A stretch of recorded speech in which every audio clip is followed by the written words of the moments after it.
O anak. Yes anak. Yes baby. Uy. Kanang naghangad ka nak. Ha? Hala. Paminawa. Paminawa. Nay nagpasahon sa anak. Murag to mo to dapit sa ilang kuya Situy nimo anak. Or kuya Eugene ba anak? Paminawa anak. O paminawag maayo. Wala. Ay layo ra maron anak. O anak. Layo ra kay anak oy. Yan po guys, tingnan niyo po mga palangga, wala na pong wala na po yung tinda dyan. Kasi guys, walang stock ang mga tindahan dito sa aming bayan mga palangga sa kadahilanan po.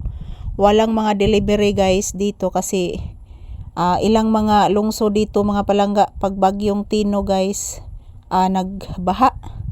Napakalaking baha po dito dumapo sa iba't ibang lugar sa aming dito sa Cebu. So kaya yung mga delivery guys wala na.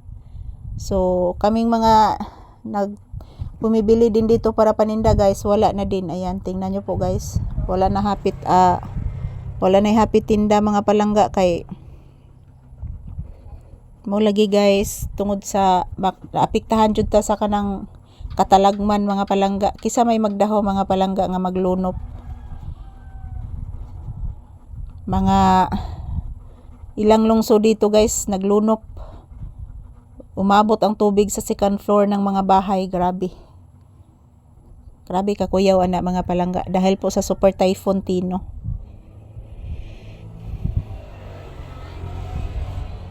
Ayan po si Papi, nakikinig lang po sa akin at the same time nagpahinga, nagrelax sa iyang paboritong relaxan guys dito mismo sa aking tabi ng aking paa mga palangga. No, since bata pa si Papi guys, dito na talaga siya magtambay guys nung una pa nga. Bibi pa ni siya mga palangga. Ngayon malaki na po si Papi. Bliss iho. Bliss. Ikabuutan taga santo. Nako boy ta kaligo ganina anak. Ugma na lang ta maligo nak ha. Ugma na lang ta maligo ha. Upo anak, ugma na lang gid anak. Kay unsaon man ni anak. Busy pa kaayos Mama Lisa. Ayan po guys. Si Papi guys, buotan kayo si Papi guys. Wa jud mo masayop guys nganong inyo ning gipili si Papi guys. Napakabait ng asong ito. Napakabait, napakamatalino. At napakalinis na aso ito guys. Hindi po siya madumi, hindi po siya tulad ng ibang aso na makalat. Ito po si Papi napakalinis po talaga at napakabait. Uy, sa tunak.